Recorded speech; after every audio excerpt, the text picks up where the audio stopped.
जननीं शारदां देवीं रामकृष्णं जगद्गुरुं पादपद्मे तयो श्रित्वा प्रणमामि मुहुर्मुहुः प्रणमामि मुहुर्मुहुः।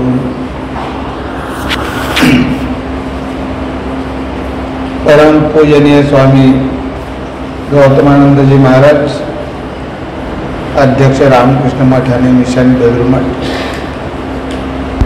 पूज्य स्वामी विष्णुपादानंद जी महाराज,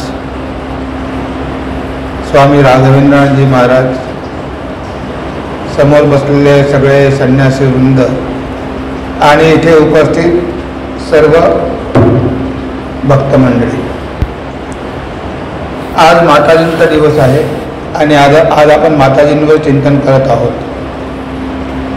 माताजींचं दिव्य जीवन, हे जे महापुरुष या जगामध्ये आविर्भूत होतात, त्यांचा उद्देश हाच असतो की आपला उद्धार झाला पाहिजे, म्हणून ते आपल्या डोळ्यासमोर एक उच्च आदर्श ठेवून जातात आणि आपल्याला त्या आदर्शाप्रमाणे आचरण करण्याचा प्रयत्न करावा लागतो.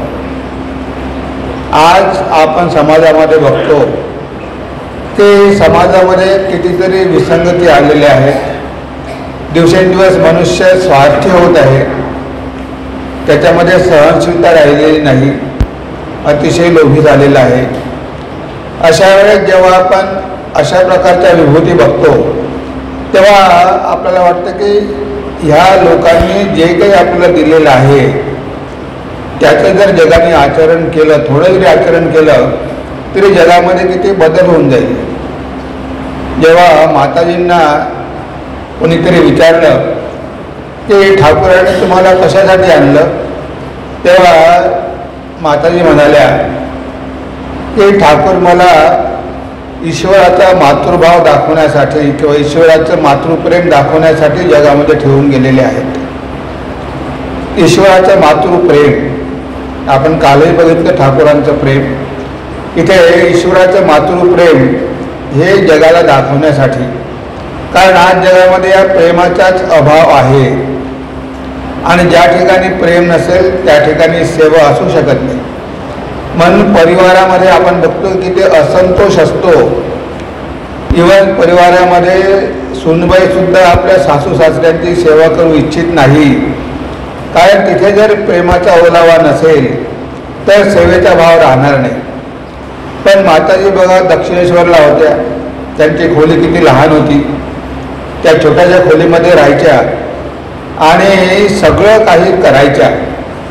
भगवान श्री रामकृष्णांची सेवा तर करायच्याच, पण त्यांची आई पण तिथे राहायची, आईची पण काळजी घ्यायच्या. एवढंच नव्हे तर श्री रामकृष्णांचे कितीतरी भक्त, संन्यासी भक्त, गृहस्थ भक्त यायचे, त्या सगळ्यांच्या जेवणा खावण्याची व्यवस्था त्या सगळ्या करायच्या. म्हणजे इथे कुठेही कुरकुर नव्हती किंवा कुठेही स्वार्थीपणा नव्हता. जे सगळ्यांवरच प्रेम करणं, माताजीने तेच केलं. जे त्यांनी सगळ्यांची सेवा केली, कारण त्यांच्या हृदयामध्ये सगळ्यांप्रतीच प्रेम होतं. त्यांनी कधीही भेदभाव केलेला नाही. एक आदर्श गृहिणी म्हणून त्या जीवन जगल्या. भगवान श्री रामकृष्ण म्हणाले की जर शारदा पवित्र नसते तर मी माझं आध्यात्मिक जीवन जगू शकलो नसतो. तिने जर मला संसारात खेचलं असतं तर मी अशा प्रकारे आध्यात्मिक साधना करू शकलो नसतो. म्हणजे माताजी ज्या सहधर्मिणी होत्या, धर्मपत्नी होत्या, तो आदर्श त्यांनी जीवनामध्ये दाखवून दिला की पती आणि पत्नींनी एकमेकांना आध्यात्मिक जीवनामध्ये सहाय्य करावं. कधीही कोणी कोणाच्या मार्गामध्ये अडथळा निर्माण करू नये. तर इथे आपण बघतो की हे एवढं सामंजस्य, जरी गृहस्थ होते, दाम्पत्य जीवन जगले, त्यांना विवाह करण्याची काही आवश्यकता नव्हती, पण एक विवाहाचा आदर्श त्यांनी आपल्या डोळ्यासमोर ठेवला की विवाह करून संसारात राहून सुद्धा मनुष्य ईश्वरला करून घेऊ शकतो. स्वामी योगानंद महाराजांनी विवाह केला आणि त्यानंतर त्यांनी ठाकूरांकडे येणं बंदच केलं. कारण त्यांना माहिती होतं की ठाकूर तर नेहमी म्हणतात की कामिनी कांचन त्याग आणि मित्राचा विवाह केलेला आहे. ते खूप घाबरायचे, पण ठाकूरांनी काहीतरी युक्ती करून त्यांना बोलावून घेतलं. आणि जेव्हा योगानंद महाराज तिथे योगीन महाराज तिथे गेले तेव्हा ठाकूरांनी त्यांना आलिंगन दिलं आणि म्हणाले की अरे तू काय येत नाही, कारण योगानंदजी पवित्र होते. ते म्हणाले की आता मी विवाह केलेला आहे, तुम्हाला आवडणार नाही.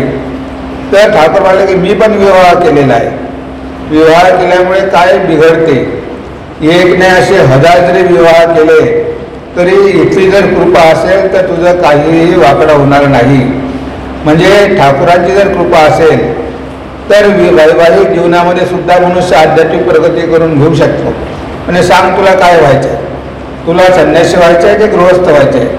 गृहस्थ व्हायचं असेल तर तुझ्या पत्नीला घेऊन ये, मी सगळं काय व्यवस्थित करून देईन. पण शेवटी ते संन्यासी झाले. म्हणजे गृहस्थ जीवनामध्ये राहून सुद्धा कसा मनुष्य आध्यात्मिक प्रगती करून घेऊ शकतो हा एक महान आदर्श. हा आदर्श आपल्याकडे होताच, कारण आपले सगळे ऋषी विवाहित होते आणि ते सगळे ऋषी होते. त्यावेळेस गुरुकुल आश्रमामध्ये आपण बघितलं वशिष्ठ मुनी किंवा सगळे जे काही ऋषी होते त्यांच्यासोबत त्यांची पत्नी पण होती. तर हे सगळे संसार आश्रमात राहून सुद्धा किती आध्यात्मिक प्रगती करून घेऊ शकले. आणि हाच आदर्श माताजींना आणि ठाकूरांना गृहस्थांसमोर ठेवायचा होता. एक आदर्श दाम्पत्य जीवन त्यांनी जगून दाखवलं. त्यांचे एकमेकांमध्ये संबंध किती प्रेमाचे होते, कधीही कुणाचेही मन कधी दुखवलं नाही. तरी ते आपण बघतो की त्यांनी तो गृहस्थ धर्म आचरण करून दाखवला आणि आपल्यासमोर आदर्श दाखवला. आपल्याला वाटतं की गृहस्थ जीवनामध्ये असल्यामुळे आपण साधना वगैरे काही करू शकणार नाही, कारण वेळच कुठे आहे साधना करायला. पण मला माताजी गृहस्थ जीवनामध्ये होत्या आणि तरीही त्या साधना करू शकत होत्या. त्या म्हणायचं की मी दररोज 1,00,000 वेळा जप करते आणि मी 1,00,000 वेळा जप करते, तुम्ही 10-15 हजार वेळा जरी जप केला तरी तुम्हाला मनाची शांती लाभेल. आता त्या आपण तर 1,00,000 करू शकत नाही, पण कुणीतरी लिहिलं की माताजी मनाची शांती नाही. तेव्हा माताजीने लिहिलं की त्याला सांगा की 10-15 हजार वेळा तरी दिवसातून जप केला तरी 1 वर्षामध्येच तुला मनशांती लाभेल.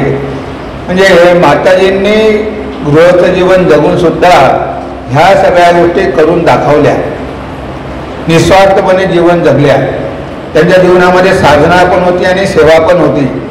अशा प्रकारे त्यांनी एक आदर्श जीवन दाखवलं, एक आदर्श गुरुचं जीवन त्यांनी दाखवलं, एक आदर्श मातेचं जीवन त्यांनी दाखवलं. त्या म्हणाल्या की मी सर्वांचीच आई आहे, कारण आईचं प्रेम हे ईश्वराच्या प्रेमाच्या खालोखालच आहे. जसा ईश्वर सगळ्यांवरती प्रेम करतो तशीच मातासुद्धा प्रेम करते. पण मातेचं प्रेम काय असते, आपल्या कुटुंबापुरतं मर्यादित असते. म्हणजे माताजींचं प्रेम तसं नाही. माताजींचं प्रेम सगळ्यांप्रतीच आहे. सज्जन असो, दुर्जन असो, स्त्री असो, पुरुष असो, चांगला असो, वाईट असो, विदेशी असो, परदेशी असो की भारतीय असो, सगळ्यांप्रती त्यांचं समान प्रेम. एकदा जेव्हा त्या दक्षिणेश्वरला होत्या, एक स्त्री आली. त्या स्त्रीचं चारित्र्य काही तेवढं चांगलं नव्हतं आणि माताजी ठाकूरांची प्लेट घेऊन जात होत्या. ती बाई म्हणाली की माताजी माझ्याकडे द्या, मी ठाकूरांकडे घेऊन जाते. तेव्हा माताजींनी ती प्लेट तिच्या हाती दिली आणि ती स्त्री ठाकूरांचं जेवण घेऊन गेली. ठाकूरांनी त्या स्त्रीकडे बघितलं आणि त्या थालीला हातसुद्धा लावला नाही. आणि माताजी आल्यानंतर म्हणाल्या की हे तुम्ही काय केलं, तुम्हाला माहिती आहे की मी अशा व्यक्तीच्या हातचं जेवू शकत नाही. तेव्हा माताजी ठामपणे म्हणाल्या की जर कोणी मला माताजी म्हणून हाक मारली किंवा माताजी म्हटलं तर मी त्याला नाही म्हणू शकत नाही. म्हणजे बघा, इथे माताजींनी ठामपणे सांगितलं की तिने मला आई म्हटलं तेव्हा कोणी जर आई म्हटलं तरी मी तिला नाही म्हणू शकत नाही. म्हणजे इथे ठाकूरांचं सुद्धा माताजींनी काही बाबतीमध्ये आपण बघतो की ऐकलं नाही, कारण त्यांचा तो अधिकार होता. ठाकूरांनी ठरवून दिलेलं होतं की सगळ्यांना रात्रीच्या वेळी खूप कमी जेवण द्यायचं आणि ती जबाबदारी माताजींची होती. ठाकूरांनी सगळ्यांचं भोजन ठीक करून दिलेलं होतं, कुणाला किती पोळ्या मिळेल. एक दिवस योगानंदजी महाराजांना माताजींनी जास्त पोळ्या खाऊ घातल्या आणि हे जेव्हा ठाकूरांना कळलं तेव्हा ठाकूर म्हणाले की हे तुम्ही काय केलं, ही मुलं काय रात्री झोपायला आली का, ते साधना करायला आली, रात्री जर एवढं जेवण केलं तर ते रात्री साधना कशी करणार. तेव्हा माताजी म्हणाले की तुम्ही त्यांची काळजी करू नका, त्या सगळ्यांचा भार मी माझ्या स्वतःवर घेतलेला आहे. ठाकूरांना आनंद झाला की माताजींनी या सगळ्यांचा भार घेतलेला आहे. तेव्हा इथे अशा प्रकारे माताजींचं जे आपण हृदय बघतो सगळ्यांच्या प्रती, जेव्हा माताजींनी बघितलं की आपली मुलं सगळीकडे भटकत आहे, त्या एकदा बोधगयेला गेल्या आणि बोधगयेला त्यांनी बघितलं की बौद्ध मठ आहे आणि त्यामधले भिक्षू एकत्र आनंदामध्ये राहते आणि साधना करत आहे. तेव्हा माताजींनी संघासाठी प्रार्थना केली, संन्याशांसाठी प्रार्थना केली की ठाकूर तुम्ही आलात आणि निघून गेलात, पण तुमची मुलं इकडे तिकडे सगळी जंगलामध्ये भटकत आहे, त्यांच्यासाठी काहीतरी व्यवस्था करा की जेणेकरून ते एका ठिकाणी राहतील आणि त्या ठिकाणी गृहस्थ भक्त येतील आणि त्यांना ते मार्गदर्शन करतील. माताजींनी जेव्हा ती प्रार्थना केली तेव्हा मग वरानगर मठ झाला किंवा बेलूर मठ झाला, म्हणजे अशा प्रकारे माताजींना संघाची पण काळजी होती, म्हणून आपण त्यांना संघ जननी सुद्धा म्हणतो.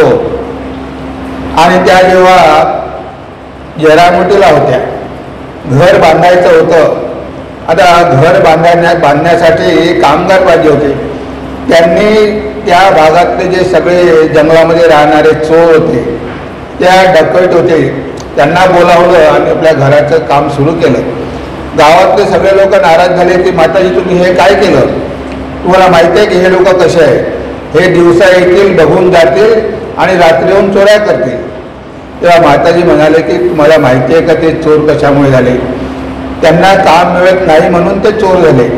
त्यांचे उद्योग होते, पण जेव्हा इंग्लिश लोकांचं कपड्याचे मिल आले तर त्यांचा हातमाग बंद पडला, त्यामुळे त्यांना उदरनिर्वाहाचं साधन राहिले नाही, म्हणून त्यांनी चोरीचा धंदा पत्करला.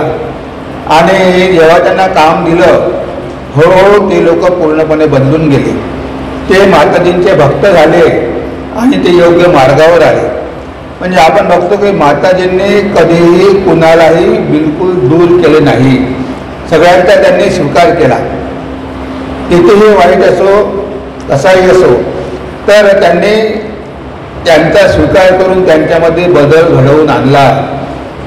माताजींचे भाच्या होत्या, पुतण्या होत्या, त्यांच्यासाठी एकदा नवीन कपडे आणायचे होते, ब्रह्मचार्याला पाठवलं.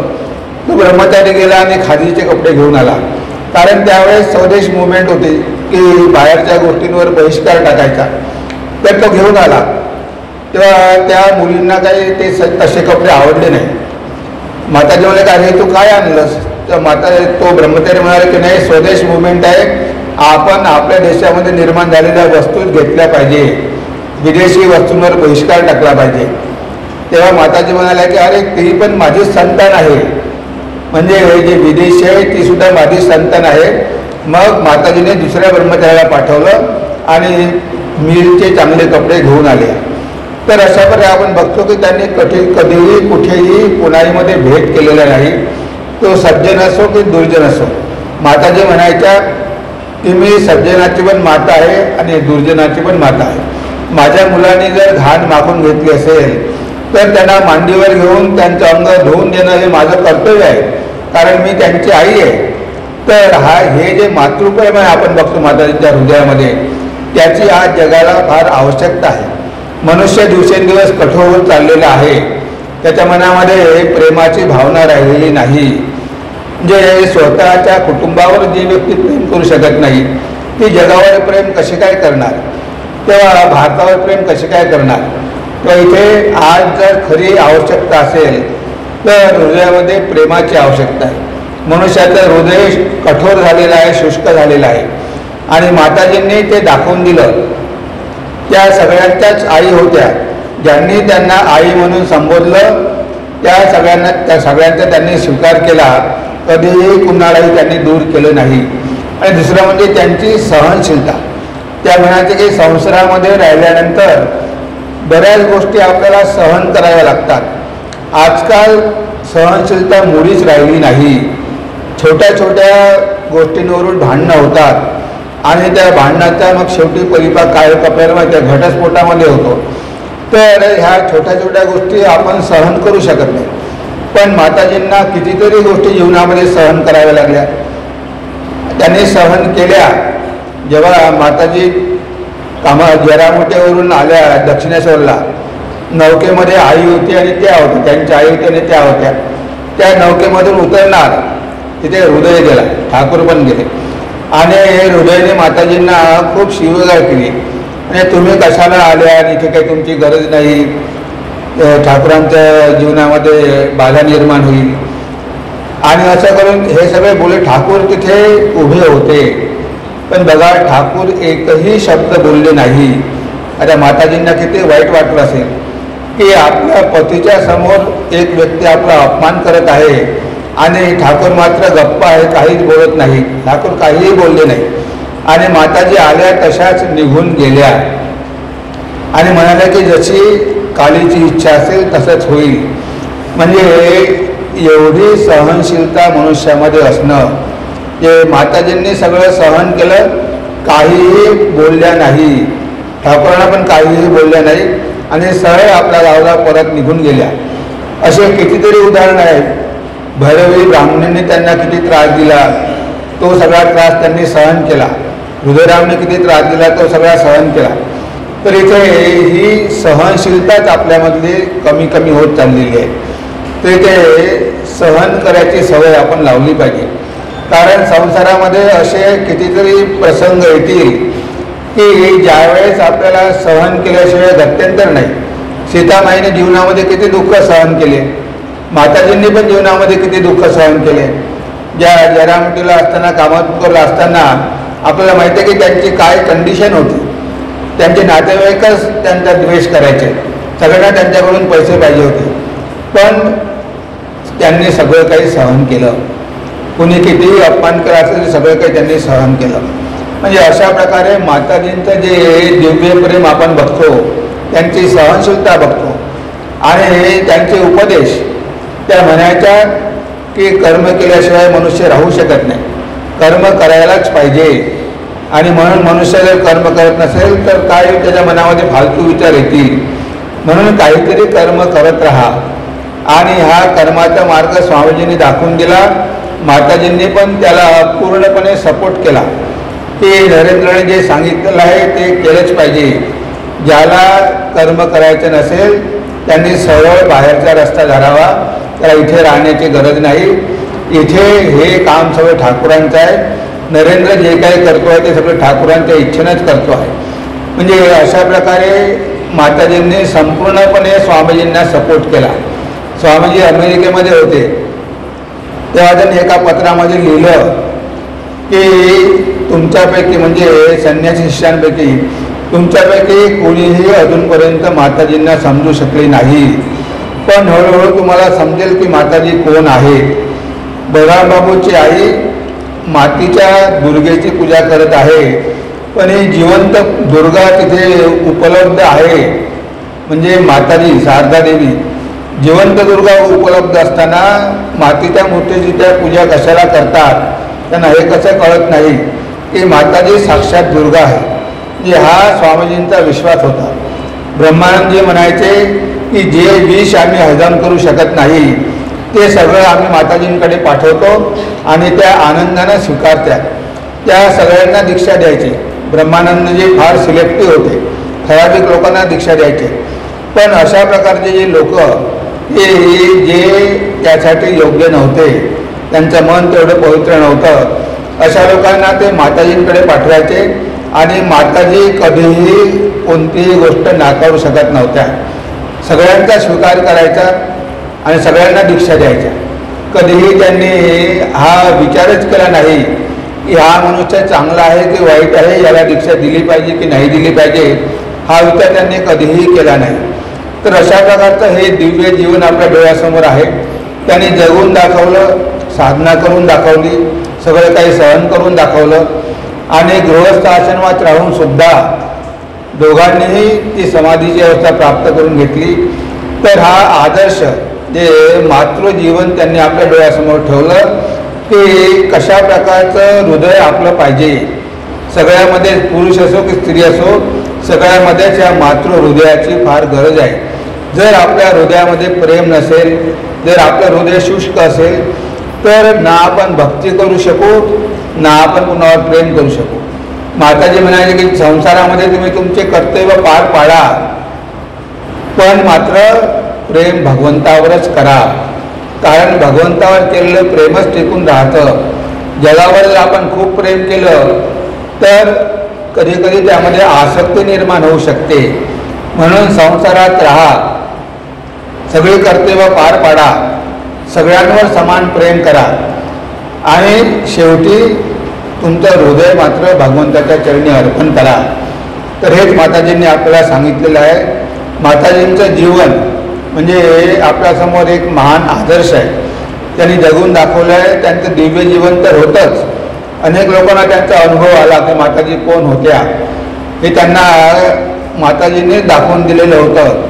पण त्यांचं मानवी जीवन जरी आपण बघितलं तरी त्यांच्या जीवनामध्ये जो त्यांनी आदर्श दाखवलेला आहे की संसारामध्ये एक आदर्श पत्नी, एक आदर्श माता, एक आदर्श गुरु, एक आदर्श संघजननी, हे जे सगळे आदर्श त्यांनी जगून दाखवलेले आहे.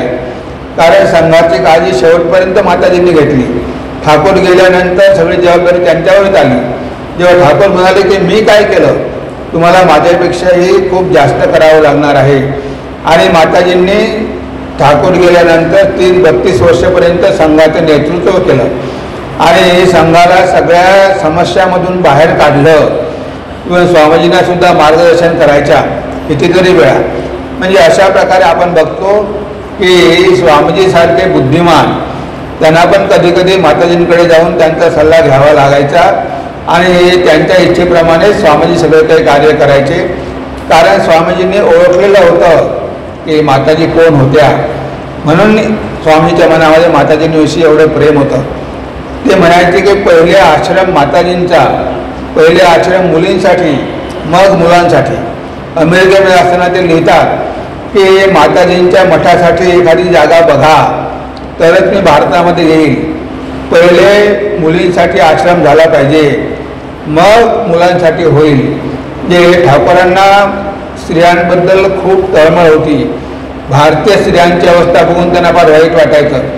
त्या म्हणायचे की माताजींच्या जीवनाचा आश्रय घेऊन ह्या भारतामध्ये पुन्हा गार्गी आणि मैत्री जन्माला येतील. म्हणून पहिले मुलींसाठी मठ तयार होणं फार आवश्यक आहे. हे स्वामीजींनी अनेक वेळा त्यांच्या पत्रांद्वारे लिहिलेलं आहे. आणि त्यांनी जे लिहिलेलं आहे त्याला जरी उशीर झाला, कारण त्यावेळेस मुली मिळणं शक्य नव्हतं. शेवटी निवेदिताच्या शाळेमधूनच काही मुली तयार झाल्या आणि त्यामधल्या काही संन्यासी झाल्या पुढे. आणि 1953मध्ये शारदा मठाची स्थापना झाली. जरी उशीर झाला असला तरीसुद्धा हे स्वप्न साकार झालं. भारती दिदी, माताजी म्हणाले तर भारती तुला माझं खूप काम करायचं आहे. आणि त्याच भारती दिदी शारदा मठाच्या पहिल्या अध्यक्ष झाला. त्यांचं जीवन म्हणजे तपस्विनीचं जीवन आहे. तर अशा प्रकारे आपण बघतो की माताजी आल्यामुळे स्त्रियांचं का आपण त्याला म्हणतो की स्त्रियांची जी प्रगती आहे किंवा एम्पॉवरमेंट ऑफ विमेन, तर स्त्रियांना कशा प्रकारे वर उचलायचं. स्वामीजी म्हणायचे की माताजी आले आहे की स्त्री शक्ती जागृत करण्यासाठीच माताजी आलेले आहे. आणि माताजींनी जीवनामध्ये दाखवून दिलं. स्त्री शक्ती जागृत केली, स्त्रियांमध्ये आत्मविश्वास जागवला, स्त्रियांना चांगले संस्कार दिले आणि शेवटी शारदा मठाची त्यांनी स्थापना होण्यासाठी भारती दिदीला सुद्धा त्यांनी प्रेरित केलं की तुला महान कार्य करावं लागणार आहे.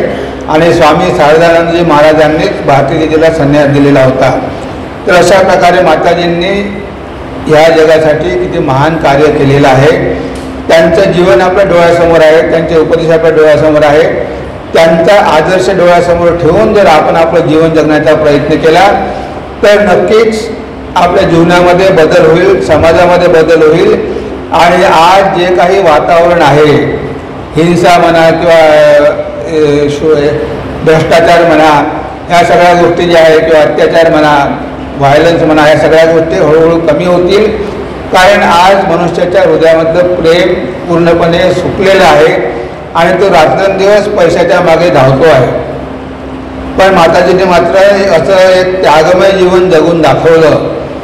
त्यांना सगळं काही प्राप्त होतं, पण त्यांनी कधीही आवश्यकतेपेक्षा जास्त स्वीकारलं नाही. अशा प्रकारे ठाकूरांच्या पावलावर पाऊल टाकून त्या जीवन जगल्या आणि शेवटी आपल्या डोळ्यासमोर आदर्श ठेवून त्यांनी या जगाची लीला संपवली. तेव्हा आपण माताजींना प्रणाम करूया की माताजींनी आम्हाला शक्ती द्यावी की त्यांच्या जीवनाचा आणि उपदेशांचं आम्ही अनुसरण करू शकू आणि आमची जीवनं आम्ही उन्नत करू शकू, की जेणेकरून आमच्या जीवनाचं जे आध्यात्मिक ध्येय आहे ते या जन्मामध्ये प्राप्त करण्यासाठी आम्हाला माताजींची कृपा प्राप्त हो, अशी प्रार्थना करून मी माझ्या वाणीला विराम देतो. नमस्कार, धन्यवाद.